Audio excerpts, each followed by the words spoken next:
My name is Brad Montgomery. Welcome to the podcast called Successful, Interesting, and Awesome, where I interview people who are either successful, interesting, or awesome. But who am I kidding? Come on, these guests are all three. So thanks for being here. Enjoy the show. Hello, my friends. You are about to hear an interview that I think is interesting for something that is not going to be readily apparent to you. I loved it. And here's why. I'm interviewing a business guy. Steve, this guy you're about to meet, is a hardcore, analytical, uber successful guy.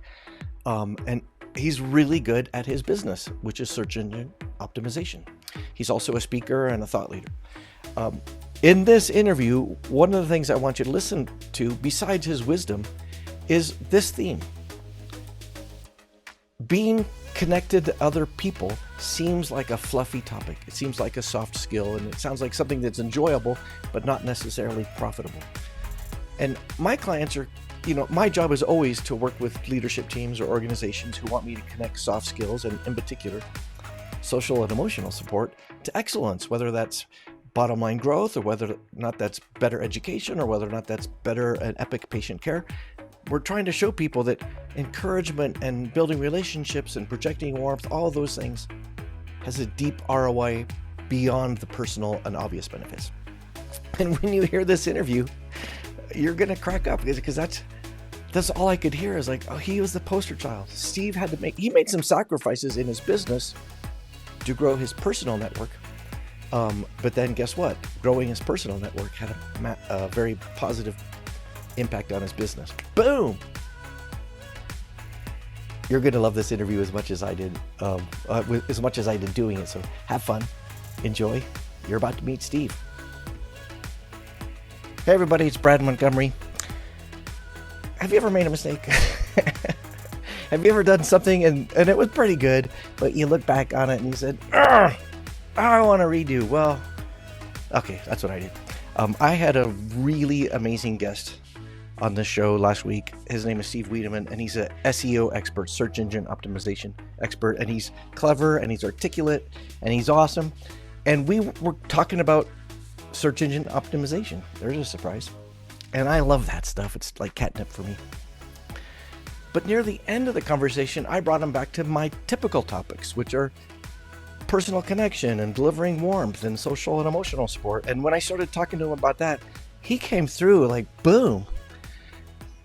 Here's the problem. That was my favorite part of the interview. I think that was the part that we really got to meet Steve, and I didn't focus on that. So I took a chance, and we got lucky because Mr.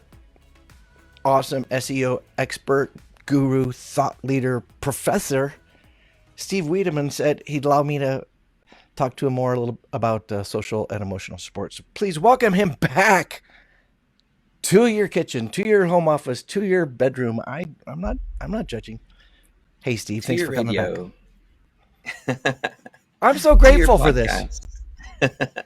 Thanks for having me back on. And I would hang out with you anytime, Brad. We can tell and talk about stories and tech and entrepreneurship anytime you want to. I'd love to share my stories, and I have a lot of them.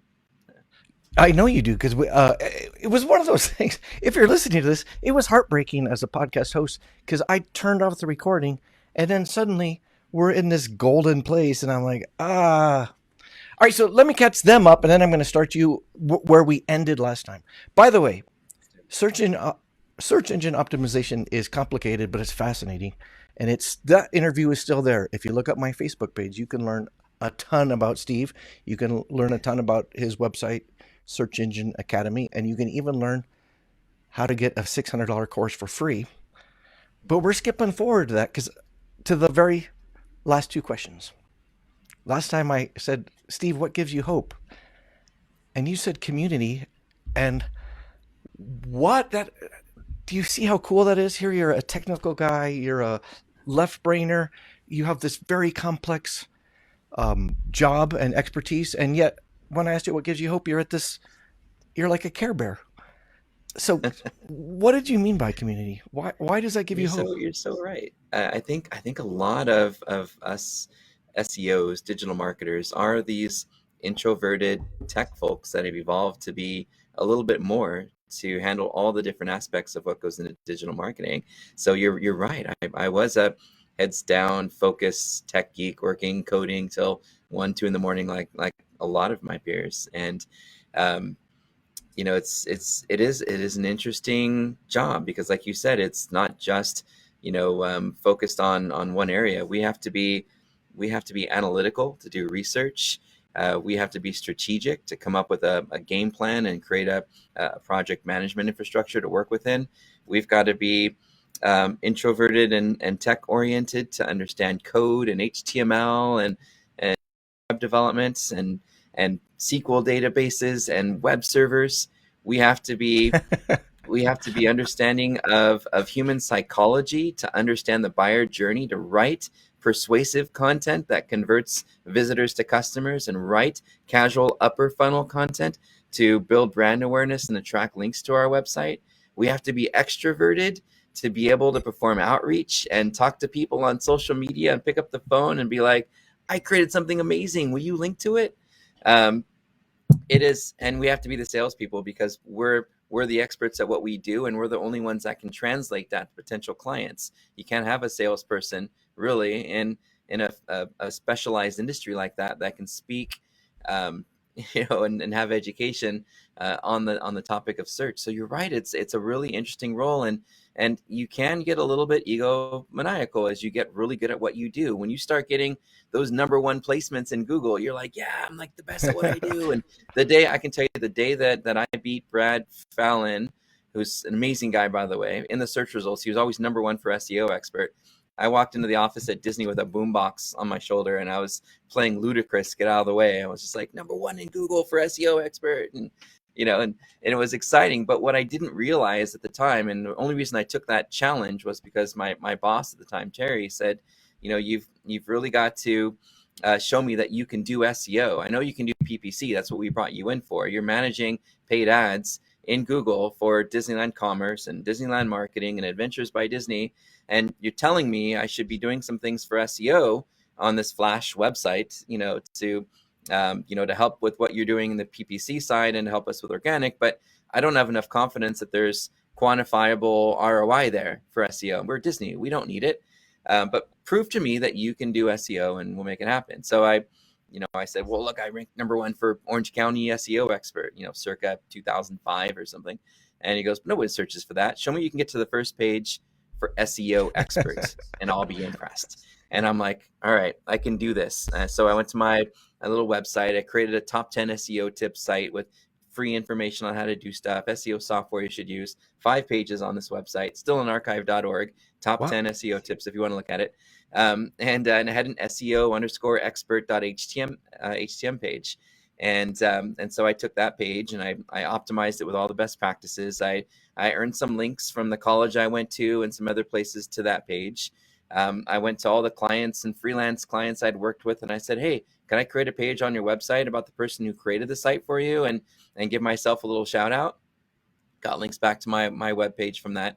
And I showed my boss a few months later, Terry, check it out. I'm on the first page for SEO expert. And he's like, yeah, but you're not #1. Oh, I'm like, are you kidding me? but the thing that kills me about that is you're not competing against like best hamburger in Memphis. You're competing with experts. I mean, that's a hard search phrase. Yes. And so I went back out. I did some speaking gigs. I started a meetup group that became the largest SEO meetup group in Orange County with over 700 members in it, standing room only at events because all I did was just spew content everywhere. I never sold anything or whatever because I was already at a full-time job. What do I need extra work for? It was all just to try to build an audience, build my personal brand, and get people to search for and hopefully click on my SEO expert page. Got to that #1 spot, was able to help with some of the organic search that I wanted to do. But in doing that, I had to put a lot of content on the internet and my social profiles and articles I did where it was SEO expert Steve Wiiderman, SEO expert, everywhere I went. And when we called people, we said, hey, search for SEO expert. Where am I? I'm at a conference and I'm getting clients while I'm at the conference because people are like, you're #1 for SEO expert. That means you've got to be the best at what you do.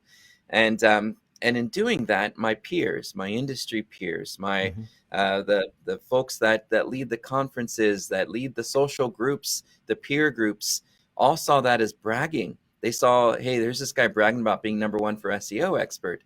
But I did it to be able to do my job well at Disney. I got that position, and then when I got it, seeing all the leads that were coming in, and the folks that were really exciting accounts that I got to work with, nearly $4 million in revenue over the course of time from that one page that I had, was incredible. And I wasn't going to just throw that away, because it was a really cool thing to be able to say you're number one for that.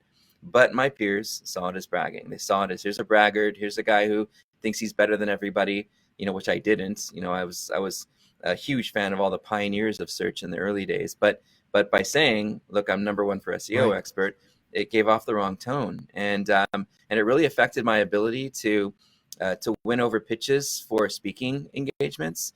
It prevented me from going to some of the best events in our industry in different countries around the world, where the peer groups get together in SEO and all collaborate and have fun and share.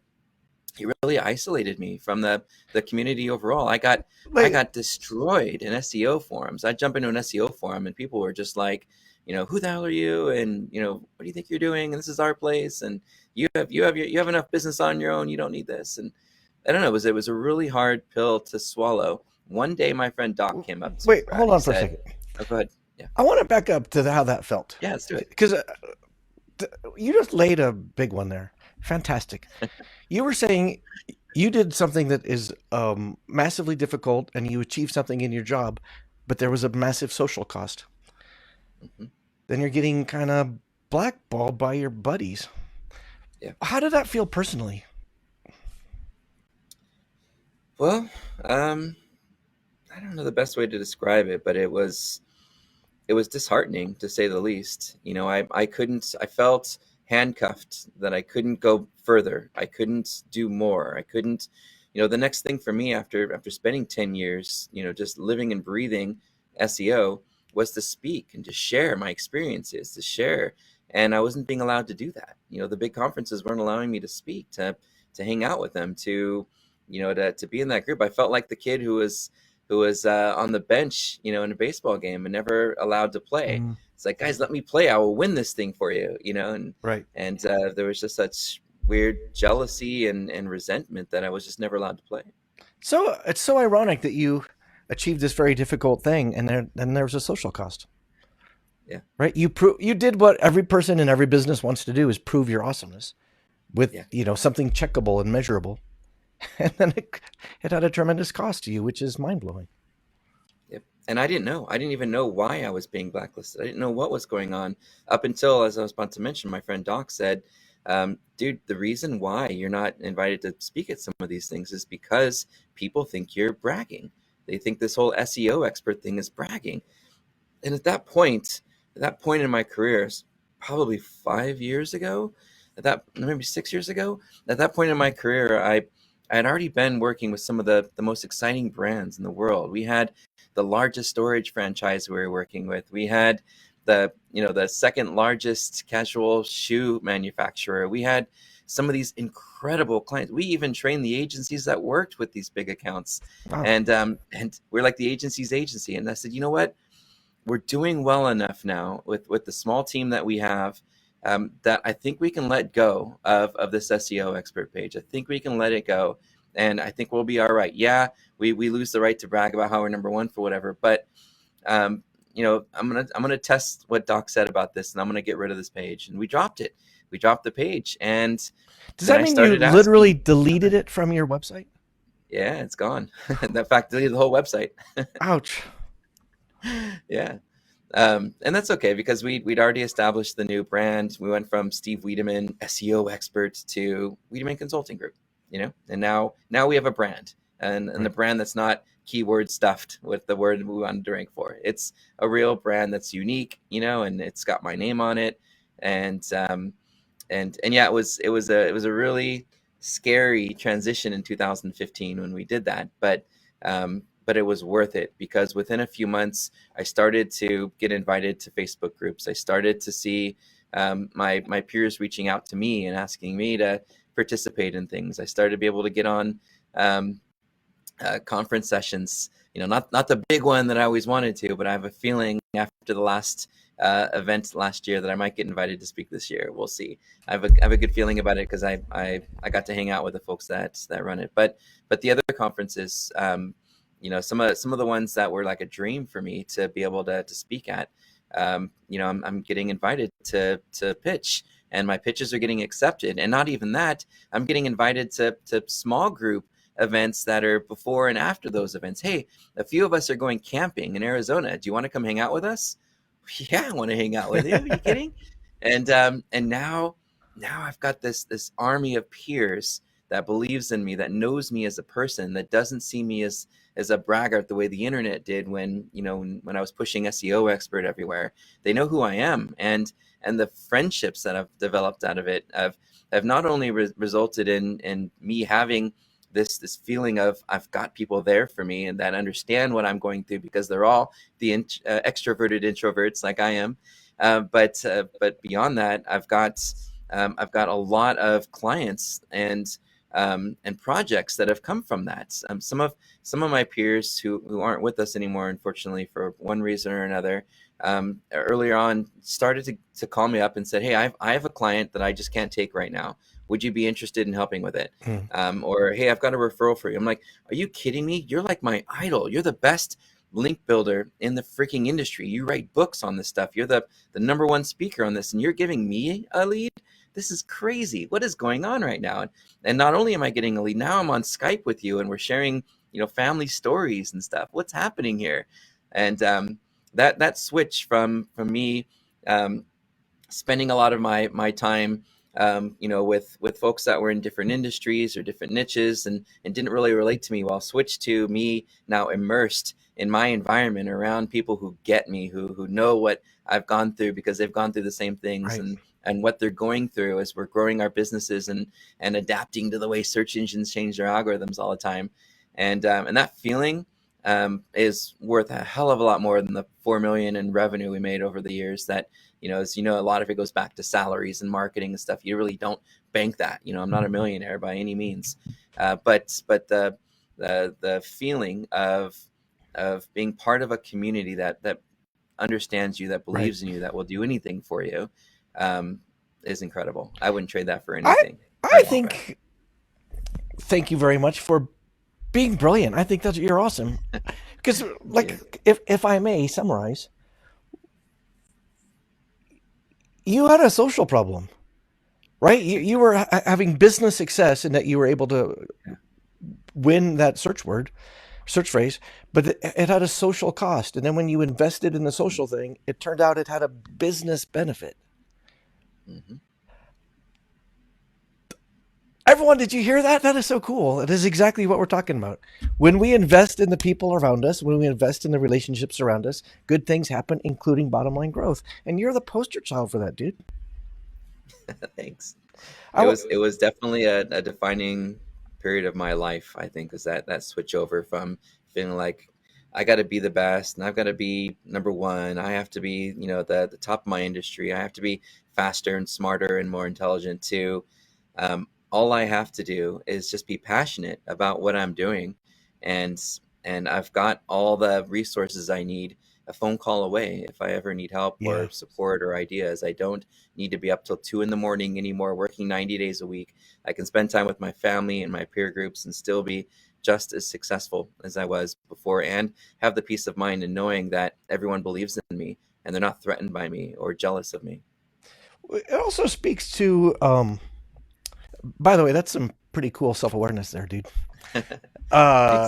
It also speaks to a weird deal. If you're a solopreneur or you've got your own company or your own brand, and you do what you should do, which is build that brand as I'm the best at whatever, that can be complicated, can it?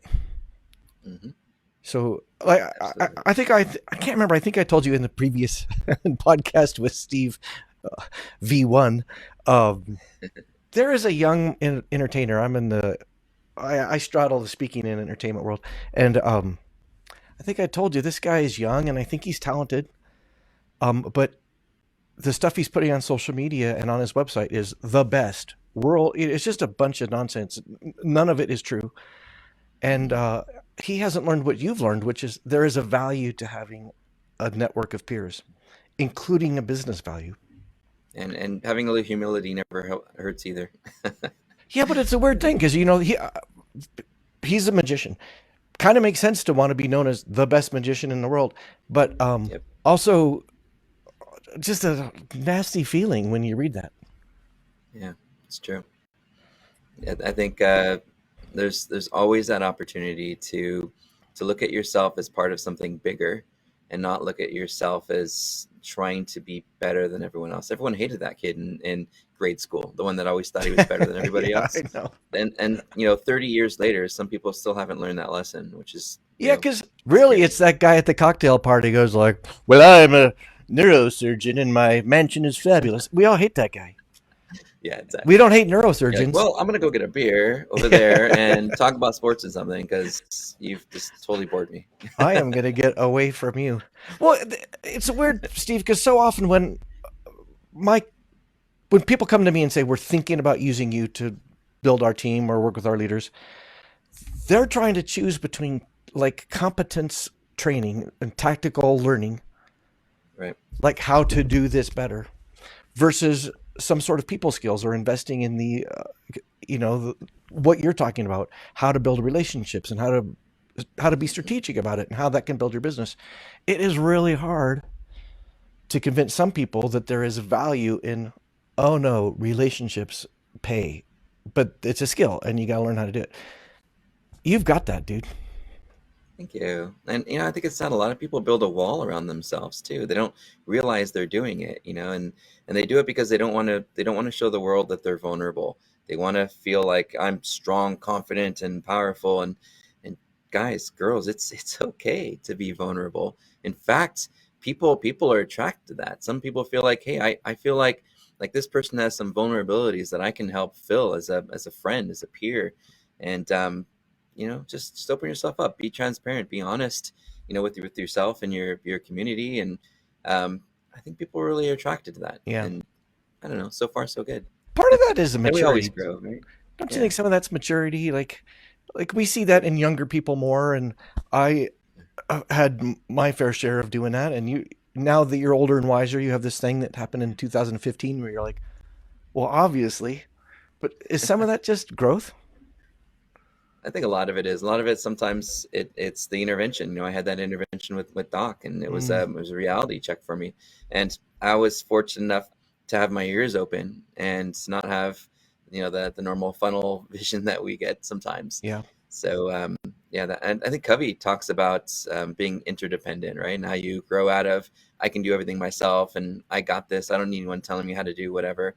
To you know what? Yeah, I probably could, but I don't need to. I could have an entire peer group of folks to work with. I've got, staff, employees, VAs. I can let go of some things that don't need to be as perfect as I do them, so that I can free myself up to do things that I'm really Mm, passionate about. I'm not going to anchor myself with my perfectionist, um, restraints. I'm going to let go of some things, and you know what? Life will go on, business will go on, and you'll find yourself having the time to exercise and having the time to to do the things with your family that you really want to be in the moment, and not be in this routine of got to keep it perfect, got to keep it perfect, got to keep it perfect. You break out of it and you're like, hey, I got my life back, and now I can be a little more curious and creative right. and experimental, and try and test and do things in my industry that have never been done before, as opposed to just staying in that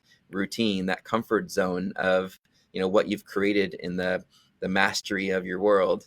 So I think there's a lot of cool opportunity out there if you just are willing to let some things go. It strikes me as you're in that classic dilemma of a very high achieving, very smart guy. You know what's At my possible for moments. you, and you can get it. But saying, "Do I want to do it? Is it worth it?" With the other costs, that's hard. I think, especially for people like you who are, I'm gonna freaking build this. Let's go, everybody! I'll carry you on my back. I love it. Yeah, and a big part of that too is family, and I know there's some young entrepreneurs that are, that just left their parents' place, and they're out there just crushing it and learning and being sponges to all the knowledge and history and what's going on in the industry. And then there's those of us, who've been married, 22 years. 22 years this July for me.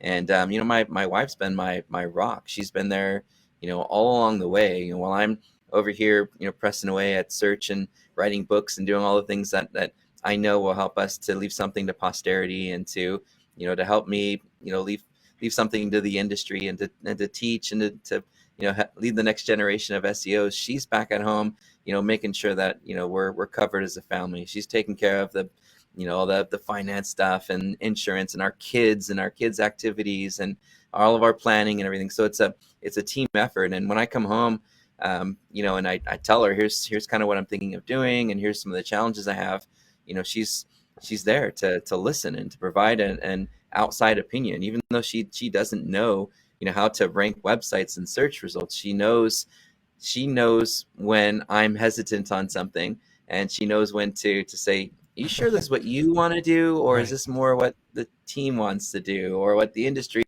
wants of you? Is this something that aligns with what you've been wanting and what you've been talking about, or is this going to distract you from that? And Right. yeah, I couldn't have done it without my wife, for sure. Shout out, Melissa. When's the last time she told you you're full of crap?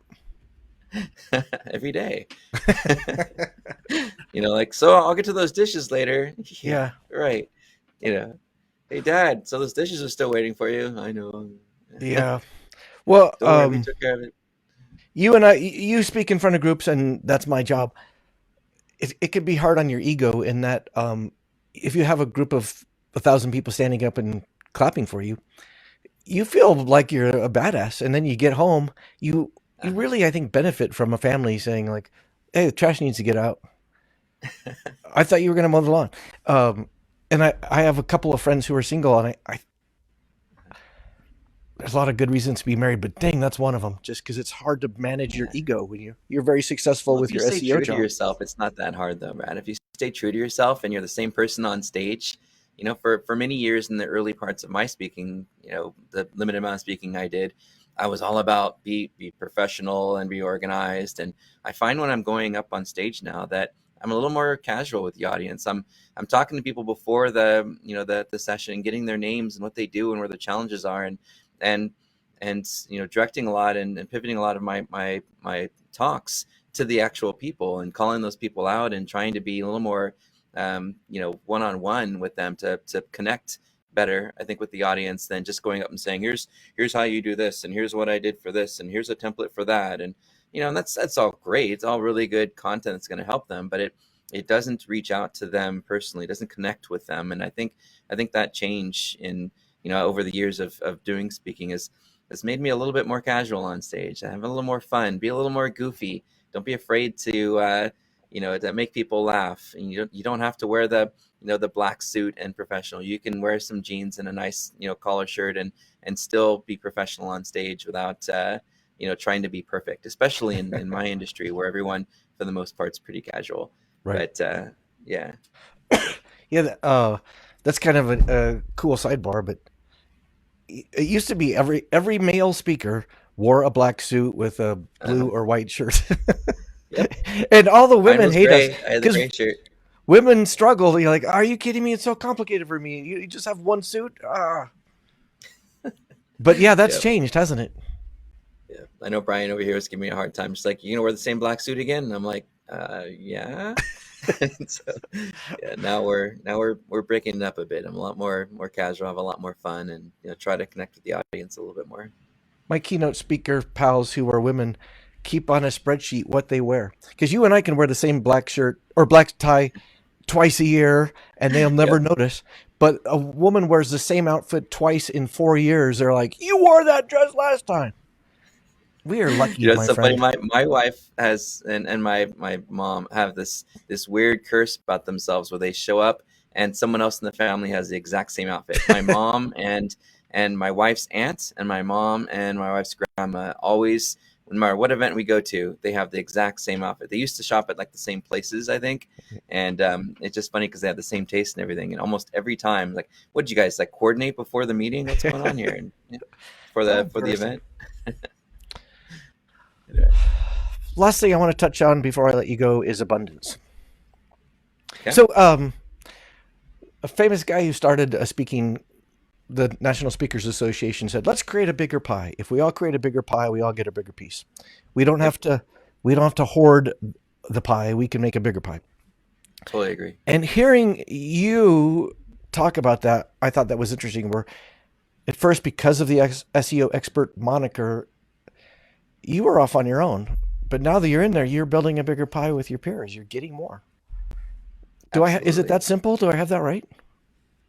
You totally do. And in fact, even recently, like we're going to an event in 2 weeks with 15 SEOs that do a lot of the same thing. They speak, they have their own brands, their own agencies. And there was a Dropbox folder set up and it said, hey, if there's anything you want to share that you do that we could talk through when we're at the event, drop it in here. And I think I Wow. was the first one, to go in and drop all of our templates and how we do things. And one, because I want to get everyone's feedback on it and how I can make it better. And two, because if I can provide more value to others, then I know that I'm creating a better, a better new world for search. If the rest of the world does things the way that we do because we're successful when we do it, that means other people are going to have success, and we're not going to be one of those agencies that has to clean up a mess because someone didn't know what they were doing right. So we share like crazy, like ridiculous. There's no IP, right? Everything that we know, that we learn, that we create, we share. All my templates are available in that class you mentioned. They're shared with the students at the schools I teach at. I just shared with 20 of our peers on an event last night, where we're talking about how can we grow our businesses. And I'm like, guys, if it helps, here's a new template we've been working on, Wow. and I'll share that so that one, I get some feedback on what we could be doing better, and two, that they don't have to reinvent the wheel. I can help them. And you know what's going to happen? They're going to look at that and go, dude, I just closed a client with this new template you gave me. This is freaking awesome. I would love to send you some business or give you a kudos or a shout out or a recommendation or, something for your new book or a quote or an interview. So it's just, it helps to culminate those relationships. It's the catalyst to new business. It reminds the world, the industry, that you embrace transparency and sharing, that Mm. it's not a black box, and it helps us all grow. Yeah, Well, and I would add to that that. was a lot. By the way, rock on, brother. Um, this is also that mindset also works if you're an employee in a large company. Even in other, you run your own agency. You're the top of the pile, and it's working for you. But so often we read about people who are in something and some big company, and they're kind of locked down. And now I need credit for this work, and now I don't want to help you because that maybe my star will be affected, and I won't rise as quickly. You're saying just give and be of service and offer value, and you don't know how it's going to end, but it's going to be good, Right. and you live that. And it works. It really does. I mean, it's just, I haven't seen one negative thing come out of it. I didn't see anyone go out there and you know and try to steal from us in a way that would affect our business, Right. right? Because those weren't clients we were going to work with anyway. They came to them, not to us. So I don't know. I feel like, especially in an industry like SEO, where there's no rules, there's some suggestions, there's some guidelines, but there's not really a here's here's what the search engines say you need to do to be number one in search results. They don't give away their algorithms. It's a lot of math, art, science, creativity, and a hell of a lot of testing. So in our industry, the more that we can share with each other and learn, the smarter we can get and the more effective we can be for our clients. And let's be honest, every business needs digital marketing. Every single business needs it. And with the amount of SEOs there are in the world, I think there's plenty of opportunity. With millions of businesses and thousands of digital marketers, I think every digital marketer has plenty of opportunity to not feel threatened by a competitor. Well, plus, yes, I say yes, I agree with you. And another way to phrase what you said, you gave away your templates and whatever. Another way to say it is, what makes Steve Wiiderman awesome and what makes your business successful is not a single template. It's the collection of Steve. It's your personality. It's your leadership. It's your ideas. Bedside manner. Yeah. Yeah, and also templates are helpful, but I don't think that's your core. I can. I'm in your course. I'm enrolled in your course, so I'm going to download those bad boys. I'm not going to be any competition. It's not going to hurt you. and hopefully you'll have some feedback. Hey, I found a typo, or hey, whatever. So love feedback, please, especially constructive criticism. I'm Hey, gonna I say, just read this chapter that you did, and I don't get it. Right? What do you I'm mean? gonna What say, the Steve, robots? this sucks. Tower thing? What is this? How about the feedback that says it sucks? All right, so let's talk about that course because they need to learn about you. It's called, double check my work, Academy of Steve. Search. academyofsearch.com, and there's a You code. got it. It's a $600 course, but with your code, we can get it for free. The code is SEO Steve. It's my handle everywhere on social media. So that's where you can yell at me if you didn't like it. all right. Yeah, I'm in that course, baby. That's very Awesome. generous of you. Yeah, Steve Wiiderman, SEO expert, rock star, heck of a nice guy. Thanks for being a guest today, and thanks for making that really crystal clear connection between people skills and relationships and communication, and in your word was community, and bottom line growth. It's all in the same pot, isn't it? It's all connected, and just start with me, chat with me, tweet me, text me. Happy to be part of your new growing peer group if you like me in it. So if it helps, you guys all know how to connect with me. I'd love to share and give you more context and more guides and things to help you along the way, even sales templates and reporting templates, just so that you have something that you can start with. So whatever I can do to be part of that group or to be your wingman along the way, Right. you can definitely lean on me for that. You said it. There's not a single business who doesn't need to understand and be better at SEO, and I can't think of a better place to start than Steve Wiiderman and academyofsearch.com. Everybody, Thanks, Brad. you're awesome. Steve, you Thank you, man. are awesome. Everybody, keep doing what you're doing. The world needs you. Keep your chin up. We need that more than ever. Steve, thanks for saying yes. Thanks, Brad.